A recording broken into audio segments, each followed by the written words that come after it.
Alright, so back today to talk about disappointment, actually.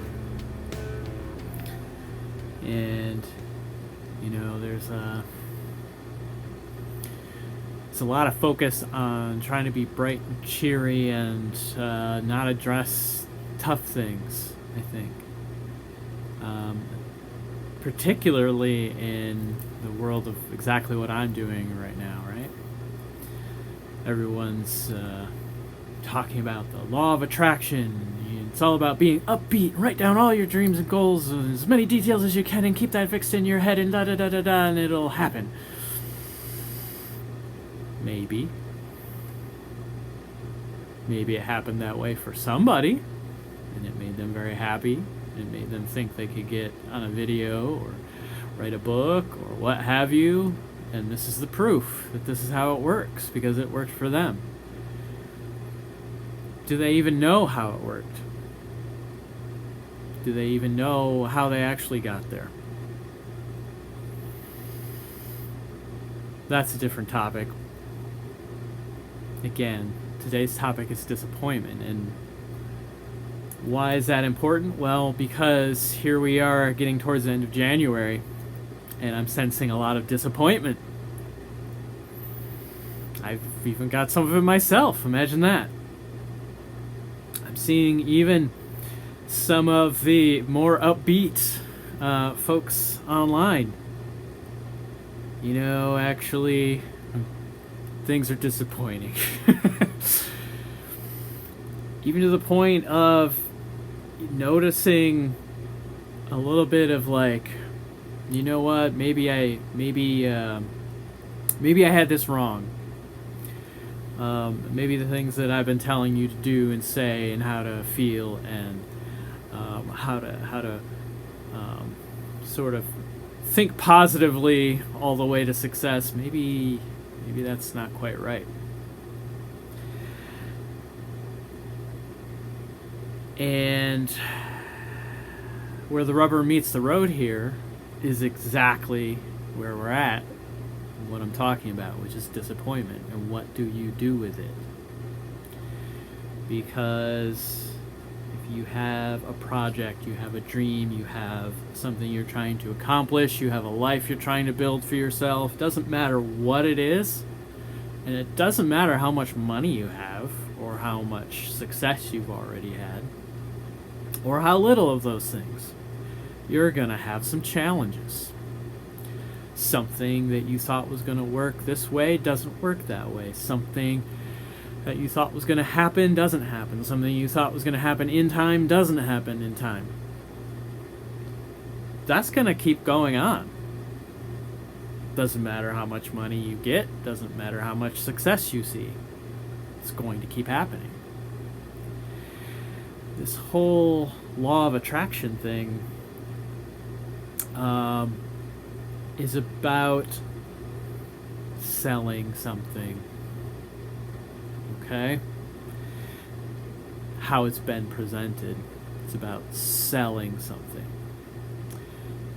Because if I get on here and I talk about disappointment, maybe that doesn't sell so much. I gotta be upbeat and cheery and show you how, you know, everything's great in my life and you'll be just like me, right? The more honest folks who talk about this don't do that. I'm painting with some broad strokes here. There's plenty of folks who are talking about these things in a way that does make sense, but not enough, and there's a lot that frankly don't. And what I want to then pivot towards is talking about disappointment in a different way. Thinking about disappointment as opportunity. Thinking about disappointment as a recognition in yourself that something didn't go the way you wanted it to go. Something isn't working out the way you thought it was going to, and that therefore adjustments are needed.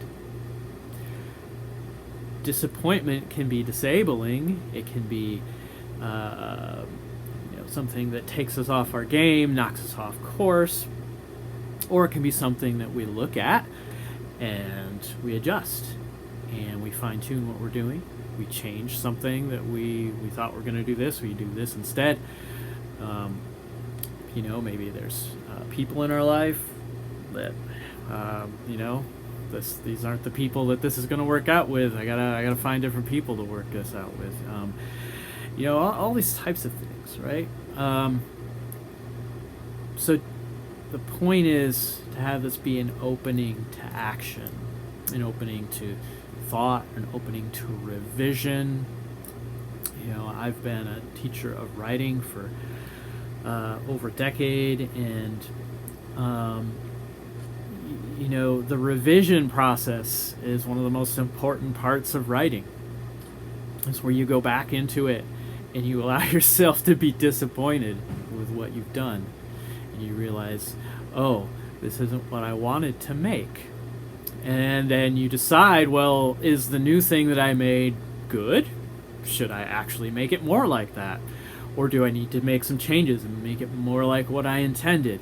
Because things don't just work out the first time very often in life. It takes fine-tuning. And so what I want to caution folks about at this point in time, because again, it's January, and while I didn't do this, a lot of you have made New Year's resolutions or decided something's going to be different this year, and you're focused on the calendar year thing, which is extremely arbitrary, okay? And not really in line with the natural rhythms of this world that we live in. And what I want to then say is, well, there's a different way to think about this. If you're already disappointed in 2024, or something to do with January, or just maybe you have ongoing disappointment about something, maybe this goes back, into 2023. Look at it differently. Look at it as, what is it trying to tell you about where you're trying to go, about what you're trying to do, the life you're trying to have, who you're trying to become or just be, and go with that. Work with that energy. Don't work against it. Use it. Disappointment is kind of like anxiety. It's an energy. It's not an absence. It's a presence. It's something with you, right? Which means you can work with it. It's hard to work with something that's not there. That's a vacuum, right? Vacuums are a pain in the butt. Presences are things you can work with. Energies are things you can work with. So things you can think about. Where am I feeling my disappointment? What part of my body? Is it in my head? Is it somewhere in my throat? Am I having trouble expressing my disappointment? Or am I expressing it all over the place and it's kind of getting toxic and I'm like, why am I so angry or upset? Is it somewhere in your chest, in your heart, right? Your hurt? Is it somewhere lower? The solar plexus? Someplace where I don't feel like I have agency to be and do what I want to do? It's a lower feeling, right? So in case you aren't aware, we're talking about the chakra system right now. Is it even lower? Is it more about almost identity itself? Like your sacral, this is so deeply who I am from like birth, right? And this gets into when we're freest with ourselves, even into sexuality and sensuality at times is where we maybe see it the most, but we need to be aware of it all the time. Like where am I freest? What is me being freest? What is that? And then down into the root, which is for me, and I kind of skipped the crown and the root, because for me, the crown and the root, when we get there, that energy is always there for us as soon as we touch it. And so one way to deal with this then is to think about what's up here or what's down below my feet that I have to work with, right? New intuition, new something I didn't know was there, as if coming from above and channeling it in, right? We might call this inspiration. We don't even know where it comes from. Be open to that. Or stuff from below, right? Down in the roots. You know, our roots go down into the soil, into the stuff that's been decomposing and dying, and figures out ways to still use that stuff, right? Work with the energy, and this is one way to think about it. However it works for you, but recognizing where's that energy stuck in you, or where are you feeling it, and then working with that energy, trying to move it, right? If you've got energy stuck in your heart because something hurt, try to move it, express it, get it up and out. These types of things. Don't just let it sit in one spot. That is the point of chakra work, of energy work, is moving that energy, not letting it sit. It's not about going, oh, there's negative energy in there, I gotta clear it out. Well, yes, maybe, but there's definitely, right, old traumas and wounds and things that can get stuck in us, in our bodies, and in our energy centers. But what I'm trying to help you see here is to work with that energy, though. It's not, because, again, it's always a challenge to rise above a dualistic way of looking at these things, right? That energy is bad, I need good energy. It's energy. Where does it need to go? Where did it come from? What do I need to do with it? How does it need to move? It's a different way of looking at it. And it provides a way to stop fighting yourself, stop fighting your life, stop fighting who you are, who you mean to be. Also, a way to start being you in a way that maybe you've not been. One of the ways that the energy of being ourselves gets clamped down is this world that we live in, right? That is always clamping us down and trying to channel us in the way that it has already set up for us, that we did not choose for ourselves. I've been talking this year a bit about this, right? What is it in the world that does not serve you? What are the structures in the world? It could be relationships, jobs, ways of relating to money and objects and food and I already said relationships, but different types of relationships. There's all kinds of types, whether it's friendships, romantic relationships, again, these work relationships. What are the ways that these things are keeping us from being who we're supposed to be right now? And not because we're supposed to be, but who we would otherwise choose to be, right? That's the supposed to be. You're supposed to be who you want to be. And you were born into a world that does not want you to be that. Unless, and only to the extent that it suits what the channels for energy that it has already set up for you, that you did not choose for yourself. Now, this doesn't mean if you've got energy to go be violent, then, well, the world doesn't want that, I should just go be violent. No. All right? So you have to be careful of these things. But, and that's just an example, is, violent, jealous, envy, all these negative feelings, right? Well, but I know that isn't really a fear, because if you start working with these energies and you work with them and they start to flow through you, you might find that you do have some of those, what we think of as negative energies, stuck in there, and they start to flow and they do start to come out in ways that kind of look ugly. That can happen, but that's usually part of the process of going, I didn't realize I was an angry person. It turns out I'm an angry person, and I don't want to be an angry person. Why am I angry? And then the work can start. So Yeah, disappointment. Work with that energy. And especially, so here I'm going to get into thinking again about why saying don't focus on this being a new year, 2024. It's not the most helpful focus. Where are we actually at? We're in winter. We're in resting and preparing time.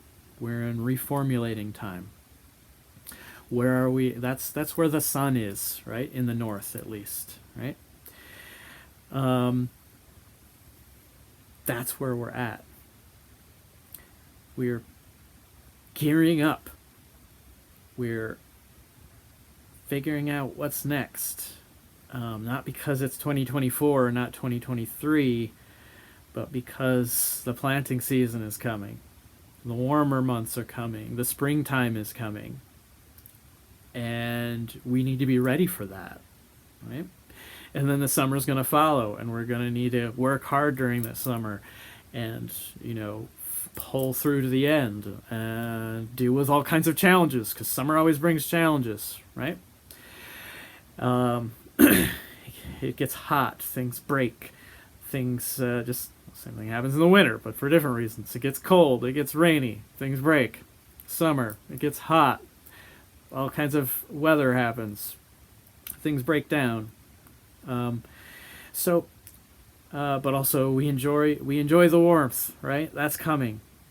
Right now, you can see the snow behind me. It's cold here. Got my stocking cap on. That's okay. It's a rest time. This is a time of being more at rest. And I can think ahead and go, oh, the summer's coming, right? That's around the corner. And before I know it, it'll be another harvest season. I want to be ready for that, right? I want to not sit in disappointment because maybe I had a resolution for this year and it's already gone. I'm not like, it ain't happening, right? Well, fine. It ain't happening, or maybe it will. How could it happen? Do you still want it to happen? Were you just saying that because it was a new year, 2024? Or is this something you really want for yourself? Well, then get back on the horse and do it. Not because of 2024 and keeping New Year's resolutions, but because that's what you want for yourself. Deal with the disappointment. Work through it. Work with the energy. Don't let it stop you. Don't let it make you think that, oh, everything that I thought was wrong about I can, make a life that looks the way I want it to look for me just because I've got some disappointment right now. That's the big danger right now, is to get so disappointed in the world, disappointed in people, disappointed in politics, disappointed in the list goes on, right? That we slump our shoulders, and it's only January of this 2024 year that a few weeks ago we thought was going to be great. No, see? No. Gotta work with the energies. Where's that disappointment coming from? Let's get realistic about it. If you thought the world was going to magically change just because it's not December anymore and it's now January, no, that's not how it works, right? Bring this then to the moon, the lunar cycle, coming up to a full moon. So even though you might be in disappointment right now, and I'm sensing this from a lot of folks, even though you might be in disappointment right now, that is kind of opposite of what the moon is telling us right now. So get in touch with that lunar cycle. It will balance things out for you, because the lunar cycle right now is saying big moon, bright moon, lots of energy, the waters are full. There's energy here for you. And it's a full moon in Leo, unless I'm mistaken. And that's fiery energy. So this full moon has got something for you. Start working with that energy. Sometimes there's a lull, right, before we break forth and burst forth with something. And so maybe this disappointment is actually just you kind of coming in on yourself, hermiting up a little bit and gathering some energies, and like, now I'm ready for that last push, right? Work with the energies in that way, and understand when we have a lunar consciousness, we understand that full moon only lasts for a couple of days, not even a full 3 days, really, 2.5 days or so. Just like the moon is in any sign for about 2.5 days. It's always moving, it's always shifting, there's always something happening. It keeps us more in tune with a changing, shifting world. On a not quite day-to-day basis, but several times a week, checking in. What's going on? What's the moon doing? I highly recommend it. And I don't think this is, we can see this in mystical ways, but let's face it, we've been living on this planet as a species for a long time. We used to be a lot more in touch with these things. We're not so in touch with them now, but it's still in ourselves.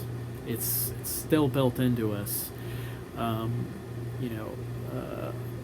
Hundreds of thousands, millions of years of evolution doesn't just like go away because of 100 or 200 years of people sitting inside and not being aware of the outdoors. That's if a lot of us are in that boat, right? We're not as aware. So, work with those energies. Think about, where is the moon? What is it doing? Remember that it's going to change. You might feel really good during a full moon, or you might not. Sometimes full moons are the opposite. It's like glaring spotlight on all this bad. Disappointment might get worse during the full moon because the moon's just going to spotlight on it and show it to you. It might happen to me. What am I going to do with that if it happens to me? Oh, okay. Let's look at it, right? Let's work with it, all right? So don't let the end of January, the beginning of February, pull you down into disappointment that sticks in you somewhere.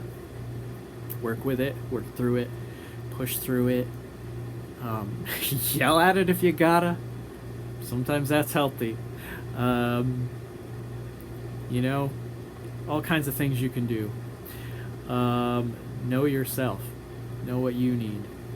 Become a student of yourself. All right? And don't be bashful about that. Okay, that's kind of what's in the air today. Don't know when this will get posted. It's a Monday. It's a moon day. So maybe today, it might be tomorrow. We'll see how it goes. Technology and things. But for now, be peace. Go out there and do your thing. Don't forget to refuse all the things, all the energies that aren't you, that aren't for you, that don't belong in the world you want to live in. Be courageous that way. It's the only way this thing's going to get better. The more of us doing that, the more we will shift to a world that we want to live in, that looks like the world we want to live in, that feels like the world we want to live in. Look for that world. It's the same thing with this whole idea of law of attraction. It's not about always feeling good about it. It's just not. You gotta push through the challenges. You gotta keep going. When it looks black as night out, you gotta keep going. Gotta find a way. That's what makes it work. That's the hurdle. That's why I was supposed to talk about this today. If you give up now, don't push through now, that's when things break down and you tend to get into a situation where starting all over. Let's not start all over. Let's keep going.